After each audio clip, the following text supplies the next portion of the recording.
চেষ্টায় আছেন তিনি। তার নাম নারদ ঋষি। সাধুগণের ওই হল স্বভাব, ওই হল তাদের মূল লক্ষিতব্য বিষয়। ওটা ঝগড়া যদি লাগে তারা ঝগড়া থামিয়ে দেবেন। রাস্তা দিয়ে দুটো চলে যাচ্ছে, পাশ দিয়ে একজন এক ভদ্রলোক যাচ্ছেন, দুটো ছেলে মানে ভীষণ ঝগড়া করছে।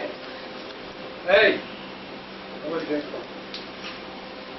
একজন ওর বাপের নাম তুলছে, আর একজন ওর মায়ের নাম তুলছে। সেই পথিক যিনি যাচ্ছিলেন পাশ দিয়ে, তিনি বললেন, তোরা ঝগড়া করে মরিস না, বাপের নাম সাপসাপান্ত এগুলোর দরকার নেই, যা ঘরে যা। সাধুদের কর্তব্যই, যে জিনিস নিয়ে মানুষ ব্যস্ত হয়ে গেছে ঠিক তার উল্টোটা নিয়ে আছে।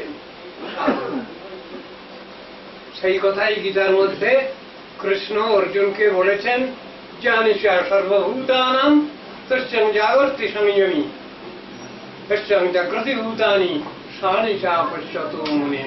এই শ্লোকের মধ্যে আছে। এই বলো থাক। আজ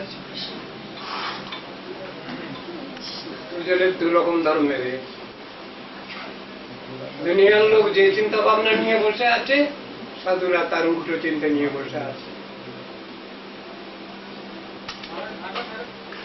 দরকার ভগবানের আশীর্বাদ, ওটা ভুললে চলবে না।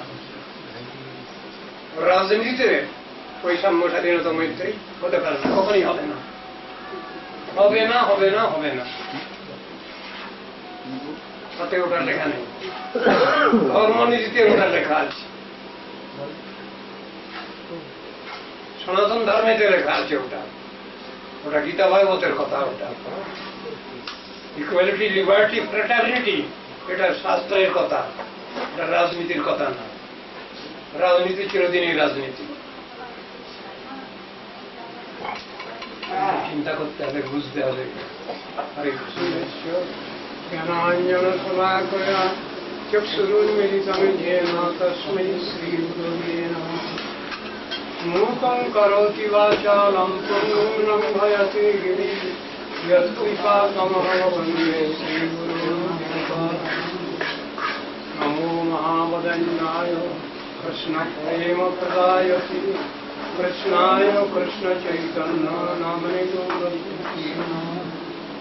हे कृष्ण करुणा सिन्धो दीनबन्धो जगत्पते गोपेश गोपिकाकान्तो राधाकान्तो नमस्ते।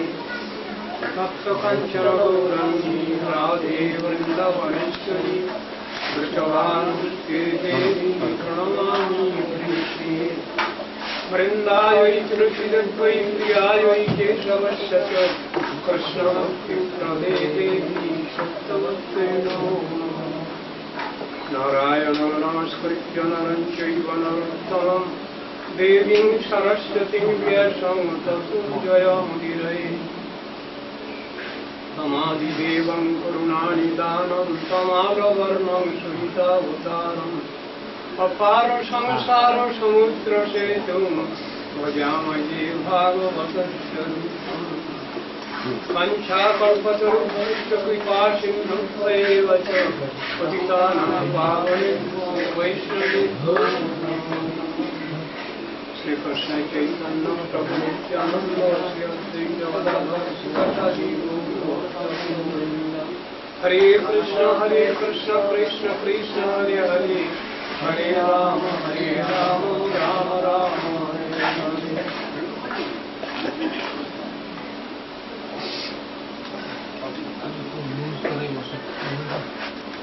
অনেক জায়গা আছে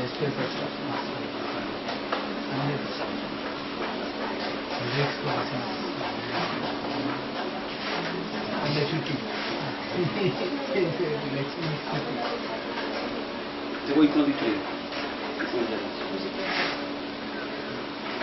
আরো যাবে 2 জন। তিনজন কমপক্ষে তিনজন যেতে পারে যা জেগে আছে। শ্রীমদ্ ভাগবত দ্বাদশ স্কন্ধ দ্বিতীয় অধ্যায়। আমরা কাল ব্রহ্ম সভাপি পৃচ্ছাম ধর্মান ভাগবতাংস্তব জন শ্রুত্বা শ্রদ্ধয়া মর্ত্যু মুচ্যতে সর্বত ভয়াৎ। এই পর্যন্ত আলোচনা করি।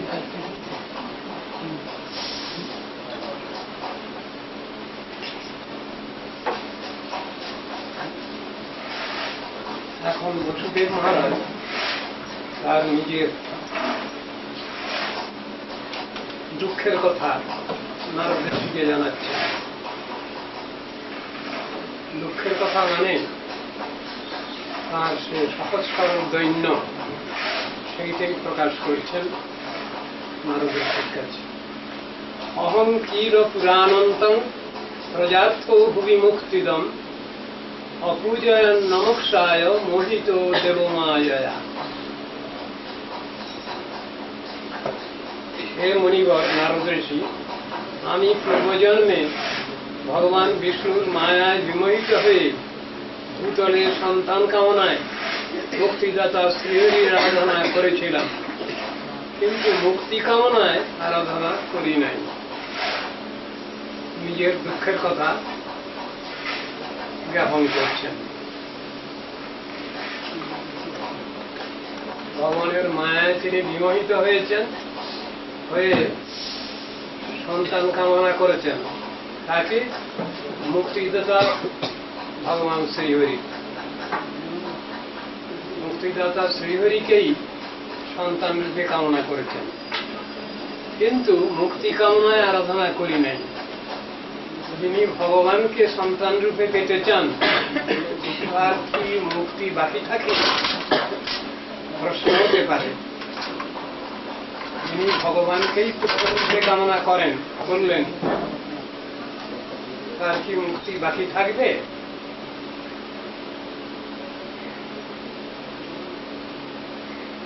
চৈতন্য মহাপ্রভু ওই রকম ধর্মের কথার উত্তর দিয়েছেন মায়ের কাছে। মা যখন খুব চিন্তিত হচ্ছেন, সেই সময় তাকে বলছেন, অন্যান্য লোকের ছেলেরা তারা তো টাকা পয়সা অন্যান্য জিনিসপত্র এসব দেয়, কিন্তু তুমি আমার যেমন মা,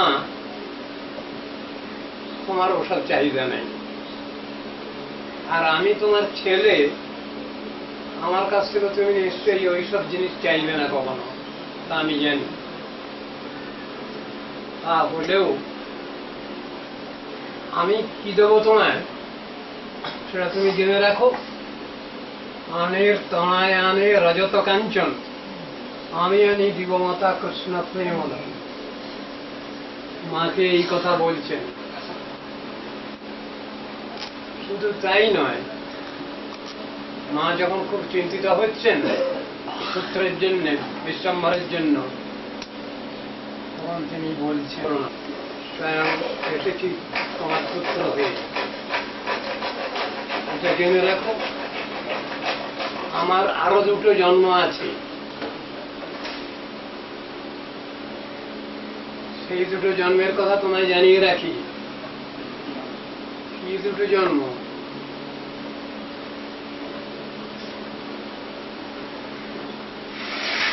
একটা শ্রীবিগ্রহ রূপে একটা জন্ম, আর একটা জন্ম নাম ব্রহ্ম রূপে একটা জন্ম।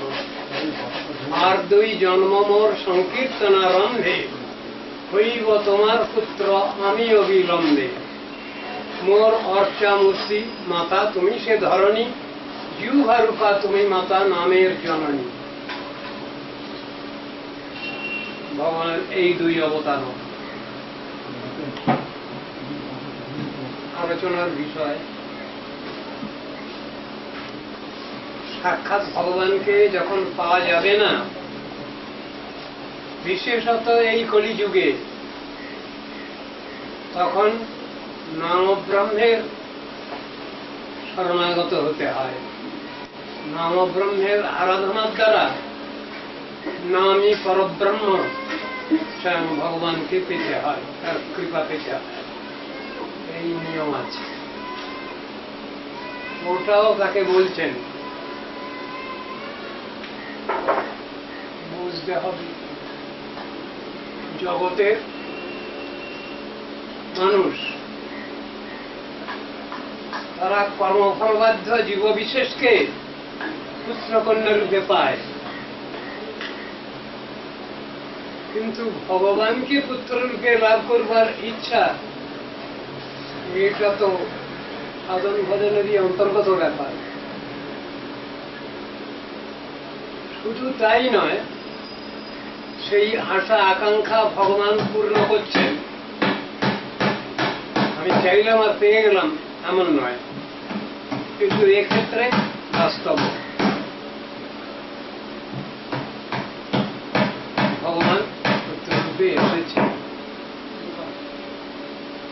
তফাৎ আছে দুটো, কর্মফলবাধ্য জীব বিশেষকে পুত্র কন্যা রূপে পাওয়া একরকম, আর স্বয়ং ভগবানকে পুত্র রূপে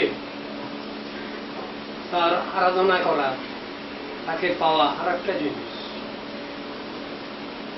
দুটো সম্পূর্ণই বিপরীত ধর্মী ব্যাপার। এখানে বসুদেব মহারাজ যে বলছেন নারদ ঋষির কাছে, অপূজয় নমুক্ষায় মোহিত দেব মায়েরা, ভগবানকে পুত্ররূপে কামনা করেছিলাম, কিন্তু আমি মুক্তি লাভের জন্য তার আরাধনা করি নাই, তাকে প্রার্থনা জানাইনি। ভগবানকে পুত্ররূপে পাওয়ার ইচ্ছা এবং সেটা পরিপূরণ হলো, তাতে কি মুক্তি লাভ হয়নি প্রমাণিত? বিচারের কথা।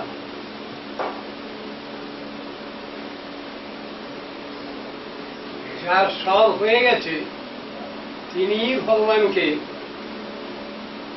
পুত্ররূপে চাইতে পারেন। শুধু তাই নয়, আবার সেই বাঞ্ছা সেই ইচ্ছা ভগবান পূরণ করেন, পূরণ করেছেন।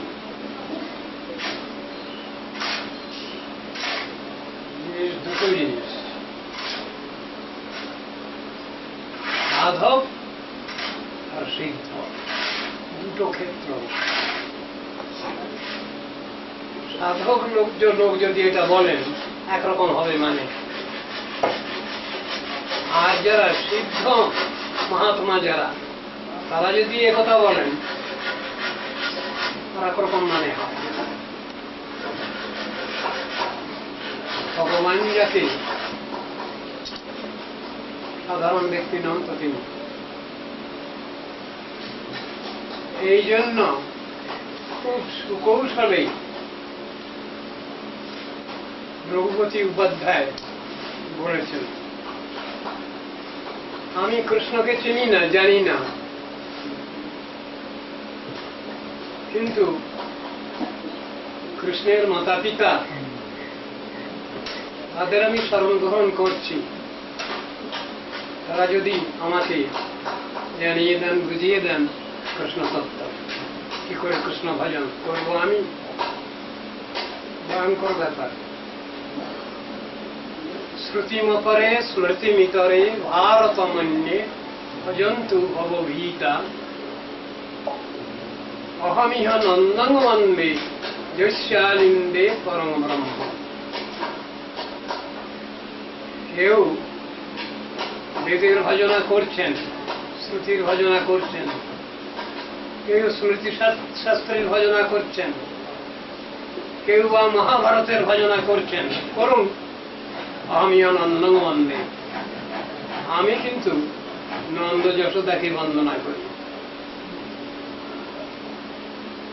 যার অলিন্দে বারান্দায় পরব্রহ্ম ভগবান হামাগুড়ি দিয়ে বেড়াচ্ছেন, আনুগত্য দেখাচ্ছেন।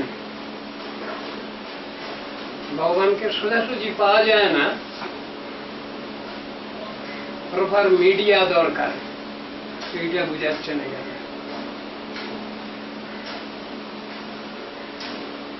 সেখান থেকে ডাইরেক্ট যাওয়া যাচ্ছে না, মাধ্যম চাই, উপযুক্ত মাধ্যম, তাহলে আমার প্রাপ্তি নিশ্চিত, সুনিশ্চিত। সেই কথাটা এখানে বোঝাতে চাচ্ছেন। ভগবানকে পুত্ররূপে চাওয়া এবং পাওয়া, আর মুক্তি বলে কিছু বাকি থাকে না, আর সবটা হয়ে গেছে। তখনই ওই কথাটা আসে। আর চাইছি, ভিতরে হয়তো অবিশ্বাস আছে, ভগবান কি আমার পুত্র হয়ে আসবেন? এ সন্দেহ যদি থাকে তাহলে ভগবান আসবেন না, নিশ্চয়ই তেমন সন্দেহ ছিল না। তাই তত্ত্ববস্তু এসেছেন, ধরা দিয়েছেন। অজ্ঞতা থাকলে আমাদের কোনো ভালো কিছু লাভ হবে না, গীতা বলছেন।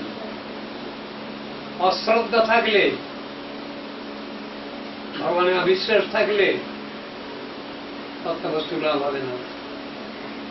সংশয় আত্মা হলে, স্কেপটিক মাইন্ড, ভগবত তত্ত্ব ধরা দেবেন না।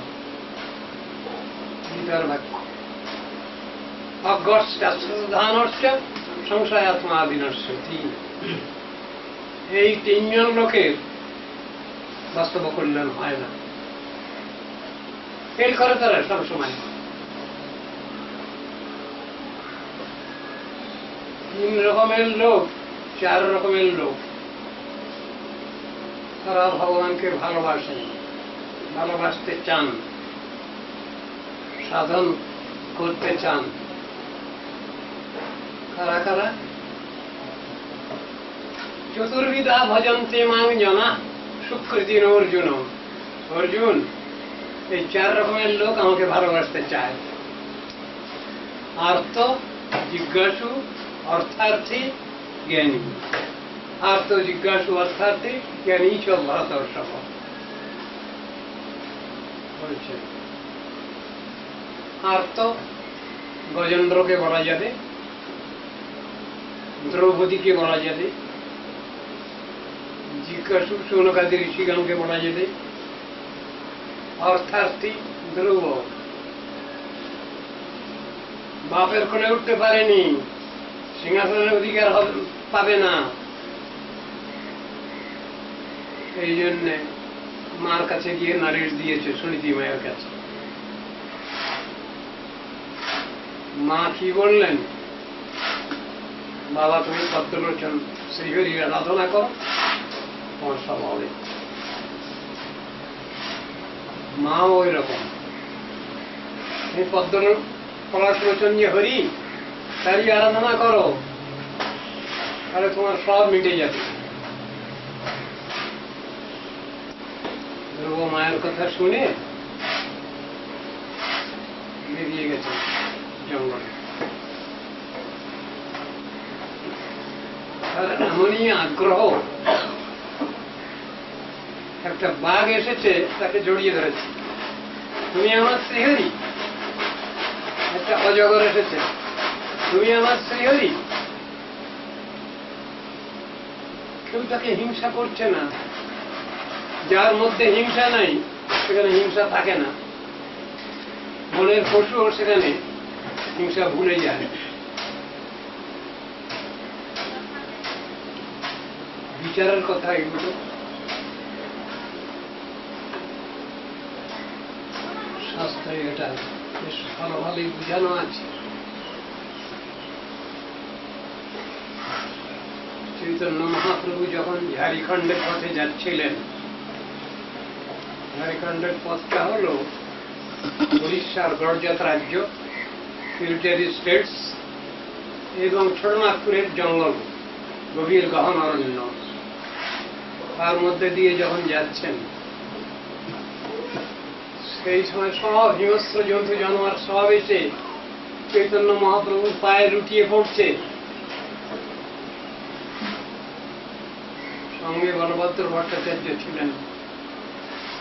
একটু একটু ভয় হচ্ছে তার, হিংস্র জন্তু জানোয়ার সঙ্গে। মহাপ্রভু বলছেন তুমি হরে কৃষ্ণ বলো, আও আও আও করছে বাঘগুলো। আও বাহু মানে কি? হরে কৃষ্ণ বলছে। যিনি প্রতিটি জীবের মুখে বলি দিয়েছেন, তিনি বুঝতে পারছেন সব হিংসা তারা ভুলে গেছে। পরস্পর বিরুদ্ধ ভাবাপন্ন জন্তু জানোয়ার সব এসেছে, বাঘ এসেছে, হরিণ এসেছে, ভালুক এসেছে, সব রকম এসেছে, অজগর এসেছে।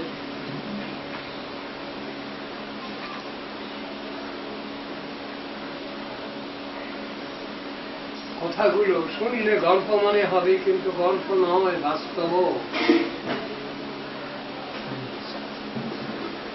হিংসা ভিতরে থাকলে হিংসা পেতে হয়, আর অহিংস যারা তাদের কাছে হিংসা আসে না। হিংসা করতে এসেও সে ভুলে যায় প্রভাব হাতেই হয় ওটা।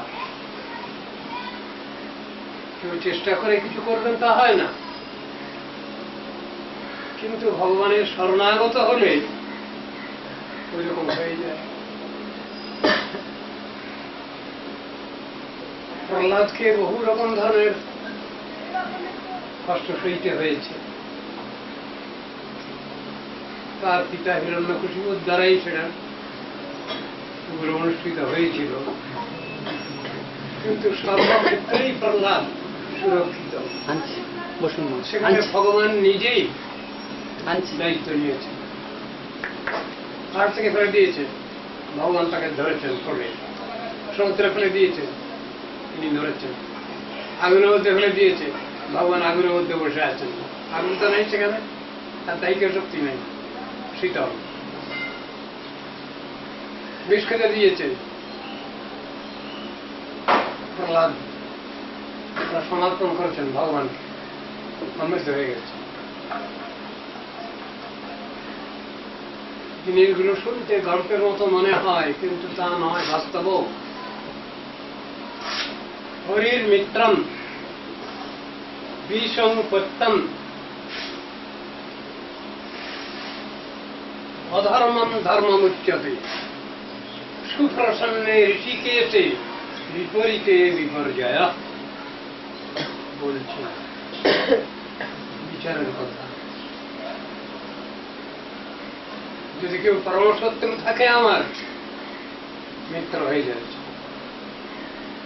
বিষ খেতে দিলেও এটা অমৃত হয়ে যাবে। এমনি লোকলোচনে দেখতে এমনি অধর্ম মনে হয়, মনে হচ্ছে, কিন্তু ওটা ধর্ম। কি জন্য হচ্ছে ওটা? ভগবান যদি সুপ্রসন্ন থাকেন আমার প্রতি, তাহলে সব উল্টে পাল্টে যাবে। তৈ প্রসন্নে কিমিহা পরৈর্ন, তৈ অপ্রসন্নে তজ্জা প্রসন্নে কিমিহা পরৈর্ন। বিল্লমঙ্গল ঠাকুর বলছেন কৃষ্ণকে, ঠাকুর তুমি যদি আমার কোনো চিন্তা ভাবনা নেই, আমি নিশ্চিত। তুমি যদি আমার প্রতি সুপ্রসন্ন, আমার কোনো চিন্তা ভাবনার কোনো কারণ নেই। আর তুমি যদি আমার প্রতি অপ্রসন্ন হও, তাহলে তো আমার সবই গেল, কিছুই নেই। অন্তরের কথা, সেটাই কৃষ্ণকে নিবেদন করছেন তার গ্রন্থেতে। সত্য বিচার তো এইরকমই।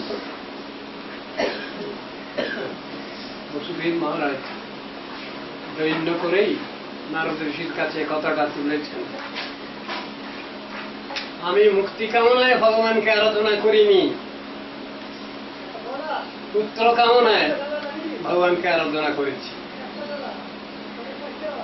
যিনি পুত্র কামনা করলেন ভগবানকে, আর ভগবান পুত্র হয়ে এলেন, তার আর কিছু বাকি থাকে কি? পাওয়ার কিছু বাকি থাকে না।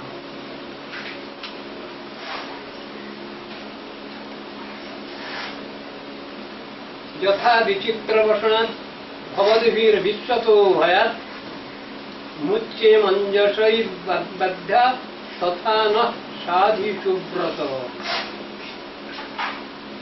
হে সুব্রত, সম্প্রতি আমি আপনাদের দ্বারা বিচিত্র বাসনারাশি পরিপূর্ণ এবং ভয়সংকুল এই সংসার থেকে অনায়াসে মুক্তি লাভ যাতে করতে পারি, আমাকে সেই রকম স্পষ্ট উপদেশ প্রদান করে।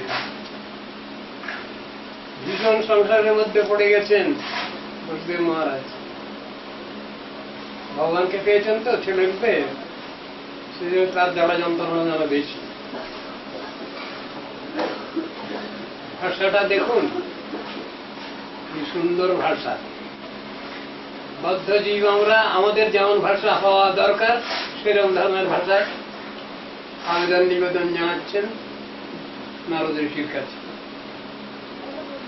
বিচিত্র বসন রাশি পরিপূর্ণ ভয়সংকুল এই সংসার থেকে অনায়াসে যাতে মুক্তি লাভ করতে পারি,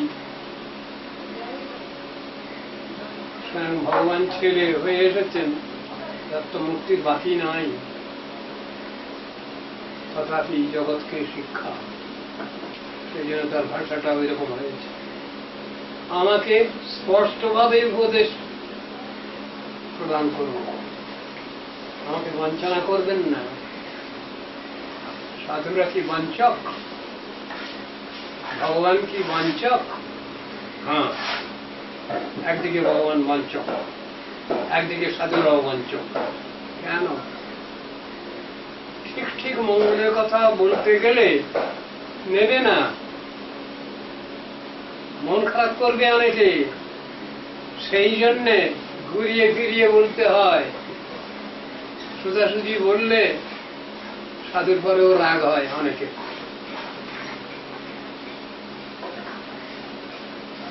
কীর্তন হচ্ছিল আসরে এক জায়গায়,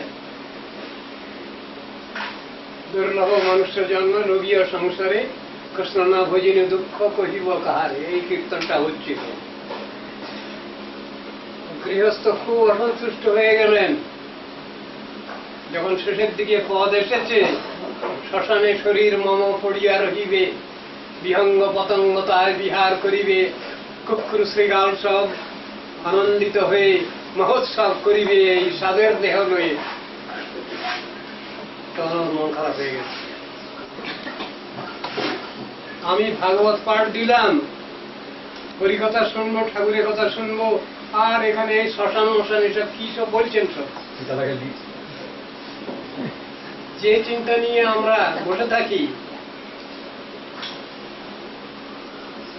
ওটা ভালো লাগলো না। দৈন্যবোধাত্মক কীর্তন, ওই ভাব না থাকলে ভগবানের কৃপা লাভ সম্ভব নয়। তিনি শুনতে চাইছেন না ওটা, তার মানে তিনি চাইছেন তিনি কখনো শ্মশানে যাবেন না, ওটা শুনতে চাচ্ছেন না। ওই জন্য অবাঞ্ছিত, আনওয়ান্টেড, সেই জন্য তার ওটা খারাপ লাগছে। কেন? দেয়া কথা, আসাম দেশ তো,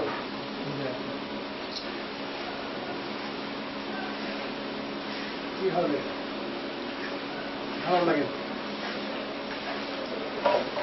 সাধন ক্ষেত্রে ভজন ক্ষেত্রে তো ওইটা আছে, বিরহ,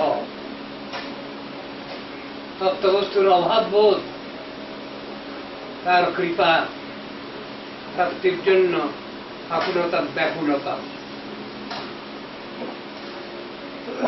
চিন্তা থাকবেই।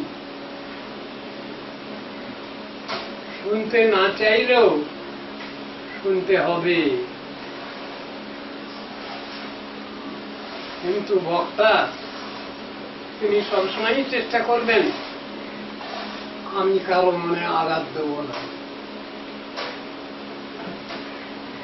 এখন মনে আঘাতটা যদি ভালোর জন্য হয় সেটা তো খারাপ না।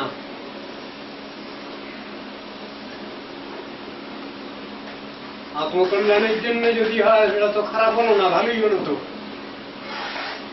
এখন সেটা যাকে বলা হচ্ছে, যাদের বলা হচ্ছে, তাদের তো বোঝা উচিত ওটা। তারা যদি না বোঝেন, তাদের বোঝাতে হবে ওটা, যে এইটাই হলো ঔষধ। ভগবত কৃপা প্রাপ্তি, গুরু বৈষ্ণবের কৃপা প্রাপ্তি, তার একমাত্র ঔষধ হচ্ছে দৈন্য বিনয় ভাব, এবং সেখানে দৈন্য ভাব থাকা চাই। দৈন্য, দয়া, অন্যে মান, প্রতিষ্ঠা বর্জন, চারি গুণে গুণী হই করহ কীর্তন। তুমি কীর্তন করবে? কীর্তন করবার ইচ্ছা আছে? বলে হ্যাঁ, তোমার নাম কীর্তন করবার ইচ্ছা আছে। তাহলে এই চারটে গুণ তোমাকে অ্যাকোয়ার করতে হবে, এই চারটে গুণ লাভ করতে হবে তোমাকে, তাহলে কীর্তন হবে না, কীর্তন সুষ্ঠু হবে না। আবার শ্রবণ যদি সুষ্ঠু না হয় তাহলেও কীর্তনের অধিকার নাই। প্রথমেই শ্রবণ, তারপরে তো কীর্তন, তারপরে তো স্মরণ। আমি শ্রবণ করলাম না, কীর্তন করলাম না, স্মরণটা আসবে কি করে? সারা জীবন বিষয় বিষয় সংসার নিয়ে থাকলাম, অন্তিমকালে তখন আর ভগবানের নাম আসবে কি করে? অভ্যাস নেই তো। সেই জন্য শেষ সময়ে ভগবানের নাম আসতে চায় না, হাবি জাবি সব আসে। বিষয়ী যারা, তাদের ওই রকম ব্যাপারটা হয়। আর নামের অভ্যাস থাকলে বিপদে সম্পদে সব সময়ই ওটা আসবে। সম্পদে বিপদে ভাই বল হরি বল, মানব জীবন পেয়েও ভাই বল হরি বল, সাধু সঙ্গ পেয়েও ভাই বল হরি বল। কীর্তনের মধ্যে রয়েছে সব সময়, সর্বাবস্থায় ওই জিনিসটা থাকবে। অভ্যস্ত হতে হবে, তবে আসবে ওটা। আপনার চট করে একটা এসে যাবে, এমন ধরনের সুযোগ সৌভাগ্য খুব কম লোকেরই হবে। সারা জীবন এক লাইনে থাকলাম, আর ধর্মের লাইনে শেষকালে এলাম, কিন্তু সেটা অভ্যাস যোগ দরকার, সংস্কারে পরিণত হওয়া দরকার, আরে ওটা আসবে অন্তিমে। আর তা না হলে ভাগবতে বর্ণনা আছে, বিষয়ী লোক, নাস্তিক লোক কি বলছে মৃত্যুর সময়, অহো মে পিতর বৃদ্ধ ভার্যা বালাত্মজা অনাথামৃতে দীনা কথং জীবন্তি দুঃখিতা এবং গৃহাশয় ক্ষিপ্ত মূঢ় ধীরয়ং অবিদ্যস্তনুদ্ধায়ং মৃত্যুম নং বিশতে তমঃ। অন্ধতম নরকে গতি। ভগবানের চিন্তা বাদ দিয়ে এইসব চিন্তা এসে যায়, তখন তার অপগতি হয়। মরার মতো মরতে জানলে হয়, মানে কি মৃত্যুর সময় ভগবত চিন্তাটা যারা আসবে তিনি ঠিক জেনেছেন মরার মতো কিরকম মরতে হয়। শয়নে স্বপনে কিংবা জাগরণে অহরণে সচিন্তা কৃষ্ণ আমার চিন্তা করতে হবে, মুখে বললেই হবে না, বাস্তব হওয়া চাই সেটা। যে আত্মী সহকারে যে সম্বোধন, এটা করলে ভগবান এসে যাবেন, সাক্ষাৎ ভাবে। চিন্তা করো না,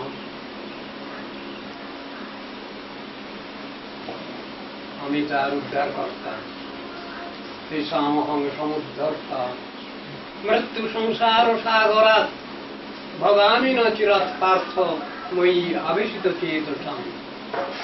গীতায় কৃষ্ণ বলছেন অর্জুন, আমার যে শরণাগত তার সব দায়িত্ব তো আমার আছে, তাকে আমি জানতেও দেই না, বুঝতেও দেই না, আমি সব কাজ সেরে ফেলি। তার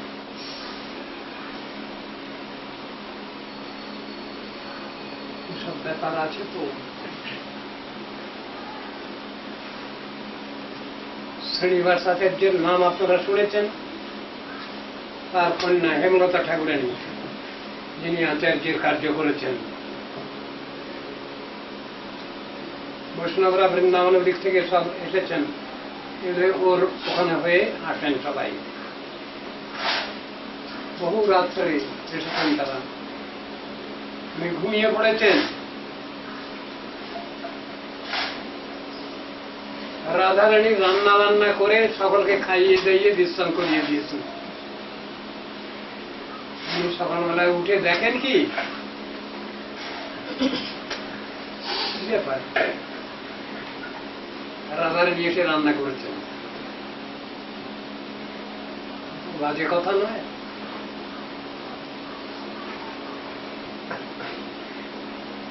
এইরকম বাস্তব। আমি যাকে ভালোবাসি তাদের এইরকম দায়িত্ব আছে। অনেক রাত্রে ঘুমিয়েছে, আচ্ছা,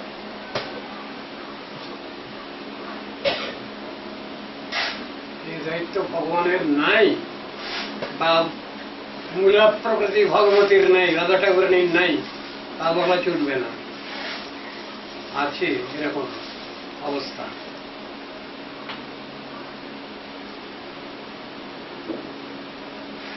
সব ক্ষেত্র রয়েছে, বুঝতে হবে। আমি মুক্তি লাভ করতে পারি সেই জন্য বড় চিন্তান্বিত হয়ে পড়েছেন বসুদেব মহারাজ। তাই নারদ ঋষির কাছে ওজোর আপত্তি জানাচ্ছেন। কি করবো আমি? আমাকে স্পষ্ট ভাবেই উপদেশ দেবেন, ঘুরিয়ে ফিরিয়ে বলবেন না, আমাকে ফাঁকি দেবেন না। আমার যোগ্যতা নাই। আমার যদি যোগ্যতা বিচার করেন তাহলে আমি ফেল করে বসে আছি। যোগ্যতা বিচারে কিছু নাহি পাই, তোমার করুণা সার। করুণা না হলে কাঁদিয়া কাঁদিয়া প্রাণ না রাখিব।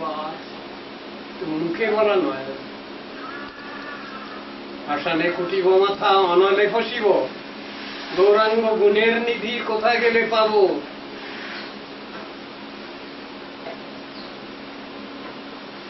এই কথা শুধু মুখে বলা নয়, বাস্তবে। একজন মহাজন তিনি ওই কীর্তন শুনে তিনি বলছেন, তুমি তো শুধু গাইয়াই গেলা, যার থাকলো তার থাকলো। পূর্ববঙ্গের কথা তিনি তো মাথায় খুঁজছেন, তোমার কি হলো? তুমি তো লাইনটা গেয়ে গেলে। কিন্তু যিনি এই পদকর্তা নরোত্তম ঠাকুর, তার সত্যিই মাথা ফেটেছিল। তাই তিনি এরকম দুঃখ করে কথা বলতে পারছেন। সবই বাস্তব ক্ষেত্র আছে সবটা। এই বাস্তব ক্ষেত্রটা পাওয়া দরকার, থাকা দরকার। সুখদেব বর্ণনা করছেন সেই প্রসঙ্গ। শ্রী শুক উবাচ, রাজন্যেবং কৃত প্রশ্ন বসুদেবেন ধীমতা প্রীতস্তমাহ দেবর্ষির হরে সংস্মরিত গুণই। সুখদেব বললেন, হে রাজন, বিবেকী বসুদেবের এইরূপ প্রশ্নে ভগবান শ্রীহরির বর্ণিত গুণ সমূহের স্মরণ হয় দেবশ্রী অত্যন্ত প্রীত হয়ে বলতে লাগলেন। প্রশ্নটা এমন সুন্দর হয়েছে, খুব সন্তুষ্ট হয়েছেন নারদ ঋষি। যে প্রশ্নের উত্তর দিতে গেলে স্বভাবতই ভগবানের চিন্তা ভাবনা চলে আসবে। সেই প্রশ্নের জন্য নারদ ঋষি বসুদেবকে প্রশংসা করছেন। আপনি এত সুন্দর প্রশ্ন করেছেন যে প্রশ্নের জন্য আমার ভগবানের স্মৃতি এসেছে, সুতরাং আপনার প্রশ্নের জন্য আপনাকে ধন্যবাদ জানাচ্ছি। প্রশ্নের তারিফ করছেন, এমন প্রশ্ন তো সাধারণ মানুষ করে না, এমন প্রশ্ন সাধারণ মানুষ করে না। আপনি এমন সুন্দর প্রশ্ন করেছেন যে প্রশ্নের জন্য ভগবানের সমস্ত আমার স্মৃতি পথে এসেছে। এই জন্য আপনার প্রশ্নের জন্য ধন্যবাদ। উনি বলতে আরম্ভ করলেন, শ্রী নারদ উবাচ সম্যক এতদ ভবসিতম ভবতা সাত্ততর্ষব যৎ পৃচ্ছসে ভাগবতং ধর্মাংস্তং বিশ্বভাবনম। আপনি যে প্রশ্ন করেছেন সে প্রশ্নের সঙ্গেই দেখছি উত্তরটাও আছে। এমন প্রশ্ন হয় বলে হ্যাঁ হয়, ইফ যদি ইজ হয়, বাট কিন্তু কথার মধ্যে প্রশ্ন আছে, উত্তর আছে। ইফ মানে যদি, ইজ মানে হয়, বাট মানে কিন্তু, হোয়াট মানে কি। প্রশ্নকে প্রশ্ন উত্তর দেওয়া আছে একসঙ্গে। এই জিনিস এমন একটা সুন্দর বিচার আছে এর ভিতরে, প্রশ্নের সঙ্গেই উত্তরটা দেওয়া আছে একটা জিনিস। আবার নির্দিষ্ট বিষয় জানতে সে নির্দিষ্ট বিষয় উল্লেখ করে প্রশ্ন করেছেন। আমি এই বিষয়ে শুনতে চাই, আমি অন্য কিছু শুনতে চাই না। এটা দার্শনিক বিচারের মধ্যে আছে একেবারে অটো সাজেশন, সাজেস্টিভ কোশ্চেন একেবারে, যে প্রশ্নের মধ্যে প্রশ্ন উত্তর দুই থাকে। তা বসুদেবের এমন প্রশ্নটা, সে প্রশ্নের ভিতরে উত্তরটাও যেন দেওয়া আছে। আলোচনা করলেই বুঝতে পারা যাবে। নারদ বললেন, হে যাদবপ্রবর, যেহেতু আপনি বিশ্ব বিশোধন ভাগবত ধর্ম বিষয়ে প্রশ্ন উত্থাপন করেছেন, সেই জন্য আপনার যে সংকল্প অতি উত্তম বলতে হবে। প্রশ্নটা এমন সুন্দর যে প্রশ্নের উত্তর দিতে গেলে ভগবানের চিন্তা করতেই হবে, না হলে উত্তর দেওয়া যাবে না। তার নাম রূপ গুণ লীলা কথা বর্ণনা করতেই হবে, তাহলে প্রশ্নের উত্তর হবে না। প্রশ্ন অনেক রকম হতে পারে, কিন্তু এমন কতগুলো প্রশ্ন থাকে যে প্রশ্নের ভিতরে উত্তরটাও ভিতরে আছে, এবং কোন নির্দিষ্ট বিষয়ে জানবার জন্য যে প্রশ্ন। বসুদেবের প্রশ্নটা এইরকম ধরনের এখানে রয়েছে, অটো সাজেশন। প্রশ্নের সঙ্গে নির্দিষ্ট বিষয় বলে দেওয়া আছে, আমি এইটা জানতে চাই। কি বিষয়? ভাগবত ধর্ম কাছে বলে, আমাকে ওইটা বলুন।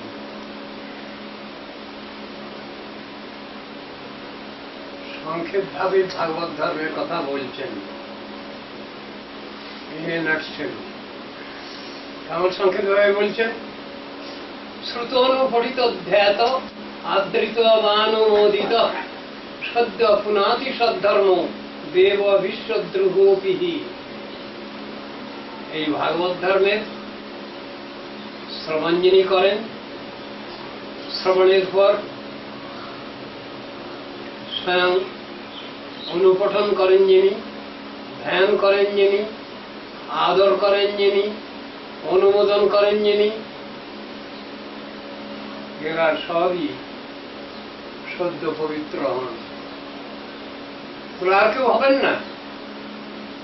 তখন বলছেন আবার নারদ ঋষি, যদি দেবদ্রোহী কেউ হয়, বিশ্বদ্রোহী কেউ হয়, তারাও সদ্য পবিত্র হবে। তো অনেক সুবিধা তাহলে।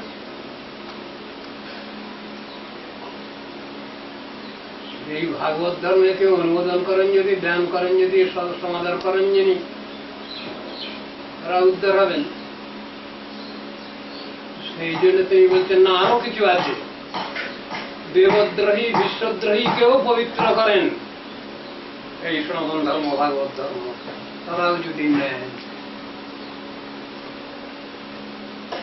তাহলে অসীম ক্ষমতা এই ভাগবত ধর্মে, সনাতন ধর্মে। এটা জানাচ্ছেন। সদ্ধর্ম শব্দে ভাগবত ধর্মকেই উদ্দেশ্য করে, অন্য ধর্ম নয়। পৃথিবীতে যত কথা ধর্ম নামে চলে, ভাগবত কহে তাহা পরিপূর্ণ চলে। শ্রীমদ ভাগবত সমস্ত যত ধর্ম, অধর্ম, বিধর্ম, সব যা যত কিছু আছে সবটারই আলোচনা করেছেন।